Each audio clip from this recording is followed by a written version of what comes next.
Did you know that 98.2% of you watching right now aren't subscribed? If you've been enjoying my content, now is the perfect time to hit that subscribe button. I'm on a mission to reach 1,000 subscribers, and your support can make it happen. It's free. It takes just a second. You'll never miss out on the latest HOA chaos. So what are you waiting for? Subscribe now and be part of the HOA Havoc Revolution. Let's hit 1,000 together. I never thought moving into a quiet suburban neighborhood would turn into a battlefield over something as simple as a parking spot. But the moment I saw the woman standing in my driveway, furiously taking pictures of my car, I knew I was in for a storm. She was tall, blonde, and had the kind of posture that screamed self-importance. Clad in designer workout clothes that had never seen an actual workout, she clutched her phone like it was a weapon, snapping photos of my unmarked black vehicle as if it were evidence in a high-profile crime scene. I hadn't even finished my first cup of coffee when she spun around, eyes narrowing like a predator sizing up its prey. Something about her gaze told me that I was about to have a very long and very ridiculous problem on my hands. The first few days in this neighborhood had been exactly what I hoped for: peaceful, friendly waves from neighbors, the comforting hum of sprinklers, the distant laughter of kids playing in their yards. It was a welcome change from the high-stakes world I lived in daily, a place where I could separate my professional life from my personal one. That illusion lasted exactly 8 days.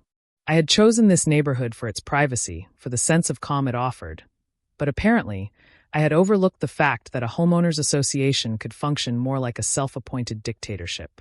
The woman in front of me, who I would soon learn was named Susan Thompson, the self-proclaimed queen of the HOA, had no idea who I was, and for now, I preferred it that way. The moment people found out what I did for a living, everything changed. Some became awkwardly respectful, others started making unreasonable requests, and a select few, like Susan, saw it as a challenge to their power. She cleared her throat, folding her arms over her chest in that way that people do when they want to assert dominance. Yes, actually, I'm Susan Thompson, president of the Pine Grove HOA, and we have very strict rules about commercial vehicles being parked in driveways. Her voice dripped with artificial politeness, but the judgment was unmistakable. I sipped my coffee unfazed. It's just my personal car, ma'am. Nothing commercial about it. Her eyebrow twitched, a flicker of disbelief crossing her face as she eyed the tinted windows, the black paint job, the antenna on the roof. Well, it looks very official, she countered. We'll need to review this at the next HOA meeting. Without waiting for my response, she turned on her heel and strutted off, her ponytail swinging like a metronome of impending doom. I exhaled slowly, already knowing this wasn't the last I'd hear from her. The first letter came 3 days later, printed on expensive-looking HOA letterhead with a ridiculous number of legal-sounding terms for what essentially boiled down to, "We don't like your car." It stated that my vehicle was in violation of the community's aesthetic standards and needed to be parked in my garage immediately. The fact that my garage was under renovation and unusable didn't seem to matter. I briefly considered responding but decided against it. Surely, they had better things to do than waste time policing driveways. I was wrong. Susan wasn't just persistent, she was obsessive. Every morning when I left for work, she would conveniently be power walking past my house, her phone angled just enough to snap pictures without being obvious. Every evening when I returned, she'd be out adjusting her lawn decorations, coincidentally positioned in a way that gave her a direct view of my driveway. I started hearing whispers from neighbors, warnings that she had a long history of making people's lives miserable. She got the Johnsons to move over their Christmas lights, nearly forced a family out because their front door was painted the wrong shade of blue. She had a reputation, and it seemed that I had just become her latest project. The letters escalated. The second one contained photos, actual printed-out surveillance shots of my car from different angles, with circles and arrows pointing out its commercial appearance. The third letter was a final warning, stating that if I didn't comply, the HOA would be forced to take further action. The irony of a civilian threatening law enforcement with legal action was almost laughable. Almost. One morning, I caught her recording a video as I pulled out of my driveway, her lips moving as she narrated into her phone like she was filming a true crime documentary. That afternoon, I arrived home to find a tow truck idling in front of my house, the driver looking uncertain as Susan gestured animatedly toward my car. She didn't even acknowledge my presence as I walked up, too caught up in her righteous indignation to notice the smirk playing on my lips. The driver hesitated before explaining that the HOA had reported my vehicle as unauthorized and requested removal. I pulled out my registration, watching as his face shifted from confusion to amusement. Without another word, he got back into his truck and drove off, leaving Susan standing there, fuming. "This isn't over," she called after me, her voice laced with a fury that would have been more appropriate in a courtroom drama. "We have ways of dealing with people who don't follow the rules." I simply waved over my shoulder, stepping inside as I chuckled to myself. She had no idea who she was messing with. She thought she was in control, thought she was about to teach me a lesson. What she didn't realize was that she was playing checkers while I had been mastering chess for years. She had declared war, and I was more than happy to see just how far she was willing to take it. The war over my car escalated faster than I expected, and Susan Thompson was determined to make it her personal mission to see me submit to her authority.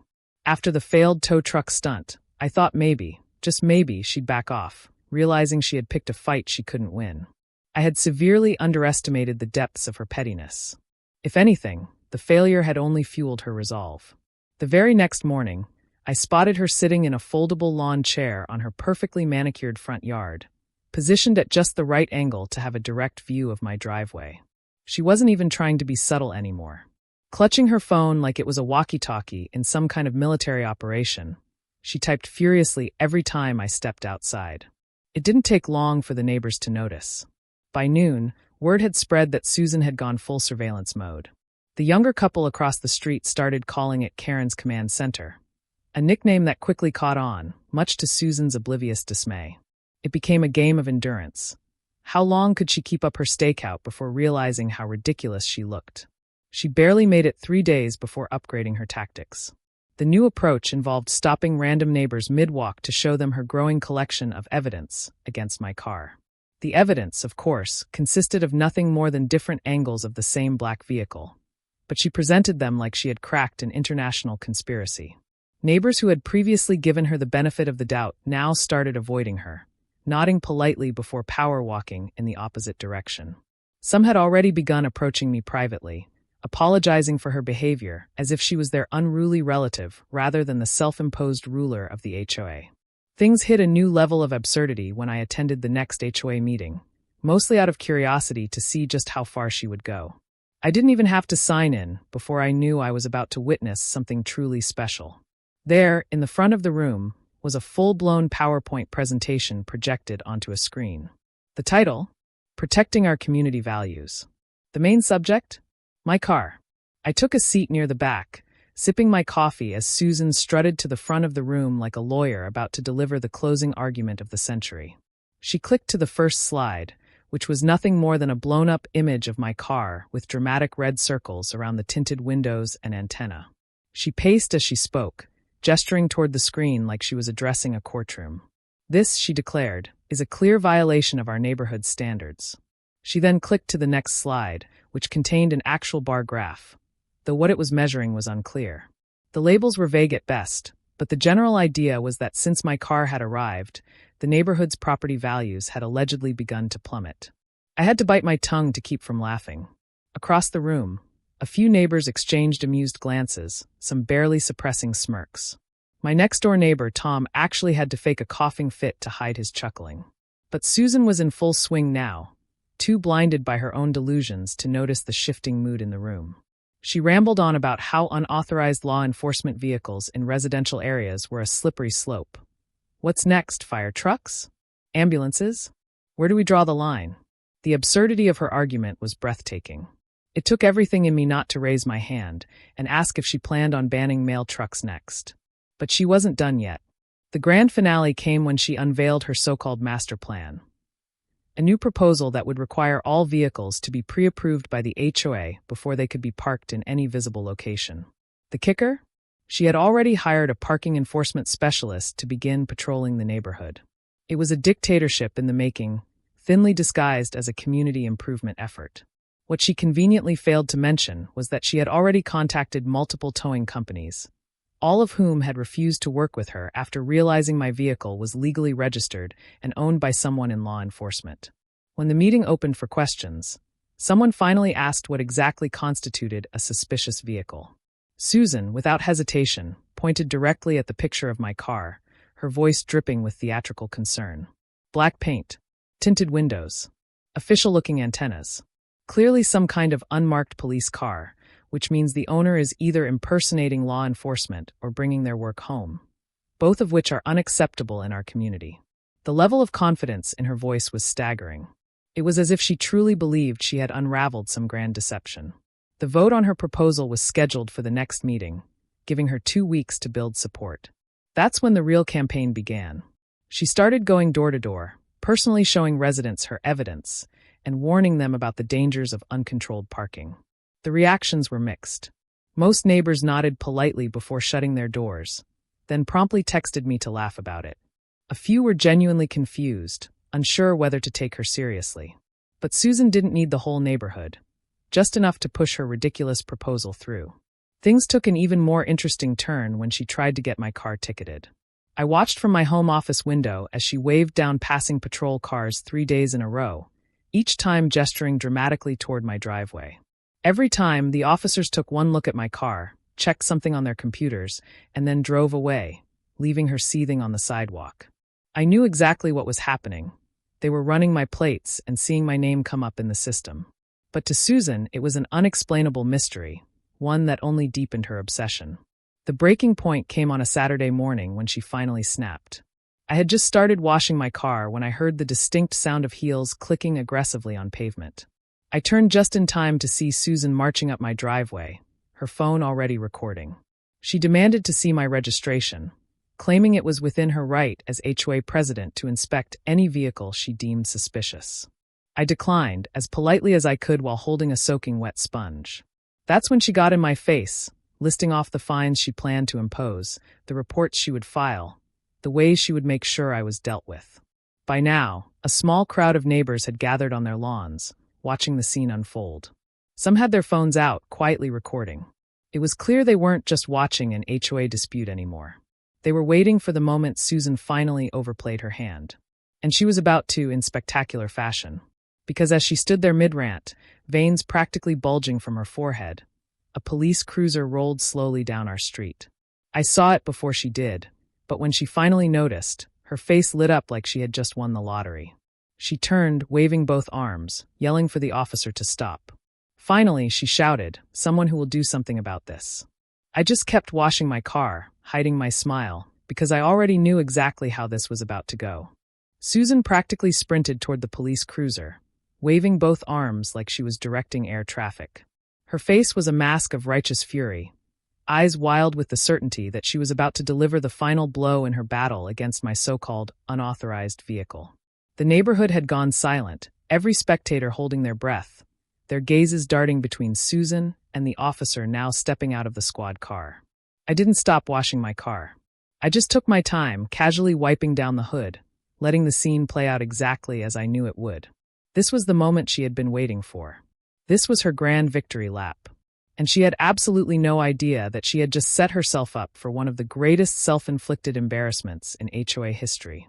Officer Johnson, a veteran of the force and a friend of mine, stepped onto the curb, adjusting his belt as he surveyed the situation. He was already fighting a smirk. He'd heard about the ongoing saga from other officers who had been flagged down by Susan in the past few days. But still, he kept his face professionally neutral as she launched into a furious speech, jabbing her finger toward my car with the kind of energy normally reserved for high-stakes legal battles. Finally, she huffed, "Someone who will do something about this. This man has been parking a suspicious vehicle in clear violation of our HOA regulations. I have documented evidence," she added, lifting her phone like it contained the nuclear codes. "He's been ignoring multiple warnings, disregarding community standards, and I believe," she lowered her voice for dramatic effect, "that he may be impersonating law enforcement." At that, I couldn't help but let out a quiet chuckle. Johnson, still keeping a straight face, nodded along, as if considering her argument. He glanced over at me, saw that I was perfectly at ease, and then took a slow step toward my car, pretending to examine it. Susan folded her arms, looking immensely pleased with herself, already envisioning the ticket, the tow truck, maybe even the arrest. She had worked so hard for this moment, crafted her case with such dedication, and now, she was seconds away from seeing me finally put in my place. She was practically vibrating with anticipation. Then Johnson turned back to her, adjusted his belt again, and said, "Ma'am, I should probably mention something." Susan barely let him finish before she interrupted. "Yes. Mention it in your report when you arrest him." Her voice had reached an almost hysterical pitch now. The small audience of neighbors watching from their yards had gone completely still, sensing that something monumental was about to happen. Johnson let the tension stretch for just a moment longer before finally delivering the killing blow. "Good morning, Chief Wilson," he said, turning toward me with a respectful nod. "Everything all right here?" The silence that followed was beautiful. Susan's face went from triumph to confusion to absolute horror in the span of 3 seconds. Her mouth opened and closed, her grip on her phone slackening as she stared at me, then at Johnson, then back at me again. "Chief Wilson?" she repeated weakly, as if the words physically hurt to say. I finally set down my sponge, stretching my shoulders before turning to face her fully. "Chief of Traffic Enforcement, actually," I said with a pleasant smile. "I was hoping we could handle this neighbor to neighbor, but since you've called one of my officers, I guess we're making it official." Susan's entire body went stiff. Her jaw twitched, her eyes darting to the faces of the neighbors now openly laughing, whispering, recording. She had spent months trying to prove that I was a law-breaking, HOA disrespecting, shady character, only to find out that I was, in fact, the highest-ranking traffic enforcement officer in the district. The laughter started small, Tom, my next-door neighbor, choking out a strangled snort. But it quickly grew, spreading from yard to yard, until the entire street was buzzing with uncontained amusement. Someone started clapping. Another neighbor actually wiped a tear from his eye. 3 months. Tom called out, barely able to contain himself. 3 months we've been waiting for this moment. Susan, in contrast, looked like she wanted the earth to swallow her whole. "But why didn't you say anything?" she croaked, her voice now several octaves lower than it had been moments ago. "You let me make all those complaints." I shrugged. "You seemed so passionate about parking enforcement. I didn't want to interrupt your hobby." Johnson, who had somehow managed to keep a straight face up until this point, finally lost it, coughing to cover a laugh. Susan made one last, desperate attempt at regaining control. She straightened her posture, smoothing down her perfectly pressed shirt. "Well," she said, her voice wobbly but determined, "I was only doing my duty to the community. I believe there are still matters to discuss with the HOA board." And with that, she turned on her heel and power-walked back toward her house, her entire body radiating the unmistakable energy of someone who had just suffered the single greatest humiliation of their life. But the nightmare wasn't over for her just yet. The next week, an emergency HOA meeting was called. Not to pass her ridiculous parking rule, but to review her entire track record of complaints, reports, and enforcement attempts. Turns out, my car wasn't the only thing she had been weaponizing HOA regulations against. Her entire reign as president was dragged into the light, and when the votes were counted, she was officially removed from her position. It was a historic moment for the neighborhood, celebrated with what could only be described as the most passive-aggressively cheerful block party ever thrown. Susan, to her credit, still showed up, lingering on the edges of the crowd, no longer the iron-fisted ruler she once was. She didn't speak to me that day, but I noticed her watching, her expression unreadable. It was the first time I had seen her without the usual air of superiority, without the constant need to be in control. That might have been the end of our saga. But fate had one last surprise in store. A month later, Susan received a speeding ticket, and guess which department she had to visit to contest it. The look on her face when she walked into the traffic enforcement office and saw me sitting behind the desk was nothing short of priceless. I handled her case fairly, professionally, ensuring that every process was followed to the letter. She paid her fine without a word, but as she turned to leave, I caught something unexpected, a flicker of a smile. It wasn't much, but it was something. Life in the neighborhood changed almost overnight after Susan's spectacular downfall. The constant surveillance, the ridiculous parking citations, the obsessive HOA crackdowns, all of it vanished the moment she was removed as president. It was like the whole community had been collectively holding its breath, waiting for the day someone finally put an end to her reign. Now freed from her ever-watchful eye, people actually started spending time outside again. Kids rode their bikes without fear of receiving a citation for excessive wheel use. Neighbors casually chatted on their lawns without worrying about Susan snapping pictures of them for potential rule violations. The atmosphere became lighter, as if the entire street had shrugged off a heavy weight. And much to my amusement, my car remained parked in my driveway, exactly where it had always been, completely unbothered. It was a small but significant reminder that sometimes, the simplest acts of defiance were the most satisfying. Susan, for the most part, disappeared into the background. No more lawn chair stakeouts, no more frantic note-taking, no more dramatic HOA meetings with PowerPoint presentations full of nonsense statistics. She still lived in the neighborhood, but it was as if she had been reduced to just another resident, no longer the self-appointed ruler of Pine Grove Estates. Occasionally, I'd catch sight of her walking to her mailbox, head down, avoiding eye contact with the neighbors she had once treated as subjects in her personal kingdom. There was no grand apology, no admission of wrongdoing, but there was something in the way she carried herself now. Less rigid, less self-important, almost human.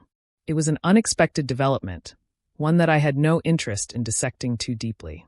People didn't change overnight, but losing absolute power had a way of humbling even the most stubborn of tyrants. The weeks passed, and the legend of the Great Parking War of Pine Grove Estates grew with each retelling.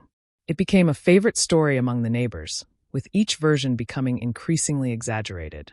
By the time Tom recounted it at the community barbecue, Susan had apparently hired private investigators, bribed city officials, and even attempted to form a rogue neighborhood police force. The truth didn't need embellishment. It had been absurd enough on its own, but I let them have their fun. Susan, if she heard any of these retellings, never reacted. She kept to herself, avoiding conflict, avoiding me. I thought that was the last I'd hear from her. That was, until fate intervened in the most poetic way possible. 1 month after her HOA presidency crumbled, Susan received a speeding ticket. Under normal circumstances, this wouldn't have been a noteworthy event, just another driver caught exceeding the speed limit. But what made it truly poetic was that she had to contest the ticket in my department. The department where I, as chief of traffic enforcement, just so happened to be the one overseeing violations that day. The moment she walked through the doors, I could tell she hadn't checked the details of her citation properly. She approached the counter, paperwork in hand, her expression one of mild irritation, probably expecting to intimidate some poor desk officer into dismissing her fine. It wasn't until she looked up and saw me standing behind the desk that the color drained from her face. For a solid 3 seconds, she just stood there, processing the sheer cosmic injustice of the situation. Her mouth opened, then closed. Her hands clenched around the paperwork. If I had been a lesser person, I might have smiled wider, might have made a joke at her expense, might have reveled in the exquisite karma unfolding before me. But I didn't. I simply gave her the same professional, neutral expression I gave every other person who walked through that door. "How can I help you today?" My tone was even, giving her no ammunition, no reason to claim unfair treatment. She swallowed hard, gripping the papers a little tighter. I'd like to contest a ticket," she said, her voice lacking the usual sharpness it once had. I nodded, gesturing for her to take a seat while I reviewed the citation. She had been caught speeding in a school zone. Nothing extreme, but enough to warrant a fine. It was cut and dry. No loopholes. No special favors to be had. I processed the paperwork, taking my time, letting her sit there in silence, likely replaying every interaction we'd ever had. After a few minutes, I handed the papers back to her. "Everything seems to be in order. Unfortunately, the citation stands. You can pay the fine online or at the cashier's desk." Simple, direct, professional. There was no malice in my voice, no hint of the months of frustration she had put me through. She hesitated, looking down at the paperwork, then back up at me. For a second, I thought she might argue. Old habits die hard, after all. But instead, she did something I never would have predicted. She exhaled sharply, like she was deflating, and nodded. "Understood," she said quietly. Then, without another word, she turned and walked to the cashier's desk to pay her fine. As she left the office, I caught something unusual, just a flicker, barely noticeable. A small, almost imperceptible smile. Not a smug one, not a bitter one. Something different. A hint of something resembling respect? Acceptance? Whatever it was, it vanished as quickly as it appeared, and then she was gone. After that, things settled into a quiet routine. Susan became just another neighbor, not a nuisance, not an enemy, just another person who lived on the same street. I wouldn't call us friends. There were some grudges that weren't meant to be forgotten. But there was something unspoken between us now, an understanding, maybe even a recognition of the strange little war we had fought. The neighborhood thrived in her absence from power. The new HOA board focused on actual community improvements instead of pointless rule enforcement. People became friendlier, less afraid of stepping out of line. Even Susan, though still distant, seemed different. Humbled, maybe. At the very least, she never once looked in my direction with that old air of superiority. The funniest part? Those property values she had been so obsessed with? They were doing just fine. In fact, they had actually gone up slightly, thanks to the neighborhood finally feeling like a place people actually wanted to live. Turns out, good neighbors are worth more than perfect parking jobs. If you were in the protagonist's shoes, how would you have handled Susan's behavior? Would you have revealed your identity sooner, or let it play out like they did? What was your favorite moment of Susan's downfall? Did you find her HOA meeting presentation, the failed tow truck attempt, or the final police encounter the most satisfying? Have you ever had a real-life encounter with an overzealous HOA or a neighbor like Susan? What happened? Do you think Susan learned her lesson by the end of the story, or was she just embarrassed into silence? If you were a resident of Pine Grove Estates, how would you have reacted to Susan's parking war? Would you have supported her, stayed out of it, or openly sided with the protagonist?